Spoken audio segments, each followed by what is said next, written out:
Diceva che la vita era un passaggio, da un grido in sala parta una lastra di marmo bianco camposanto.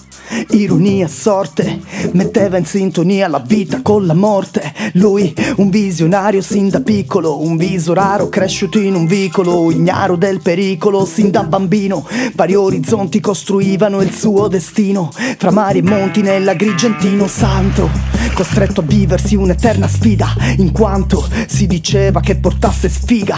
10 lettere e una croce sopra il documento, nel suo essere solo una voce controvento. Il primo pregiudizio, nome e cognome, il secondo sul suo amore, chiacchiere che il mare si portava altrove. Sono parole, santo ci scherzava con ilarità, la mia risata vi seppellirà la sua sessualità, il suo uomo, il suo affetto, la sua libertà.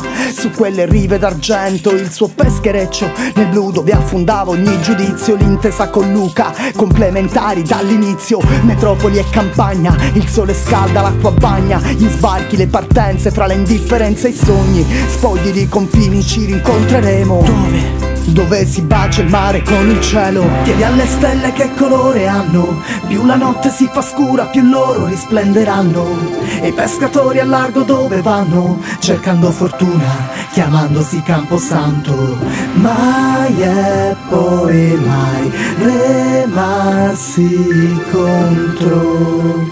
Renditi conto che siamo sulla stessa barca.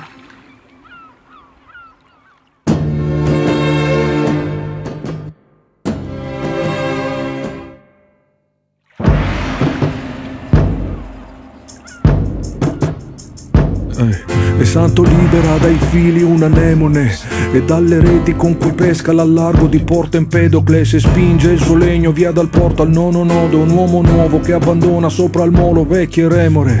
E questo mare che si gonfia non ha regole, porta in seno vita e morte nella schiuma fra i solchi. Forse è vero, niente muta qual essere di Parmenide, ma anche ieri il bagnasciuga, 4 corpi morti e gonfi. E la sua barca stanca avanza e s'allontana da tutti. E c'è lo sguardo in marna bianca della scala dei turchi. C'è lo spazio, un'alba ampia che riscalda i suoi dubbi. E c'è uno scafo in barca acqua e i migranti fra i flutti. Quindi Santo tende il braccio e mette in salvo tutti quanti. Quindi Santo che era al largo legge un grazie sugli sguardi. Nel paese Camposanto per sta gente un santo accanto che lo guarda, poi l'abbraccia, si alza un canto, tutti salvi. Chiedi alle stelle che colore hanno, più la notte si fa scura più loro risplenderanno. E i pescatori al largo dove vanno, cercando fortuna, chiamandosi Camposanto. Mai e poi mai remarsi contro. Renditi conto che siamo sulla stessa barca.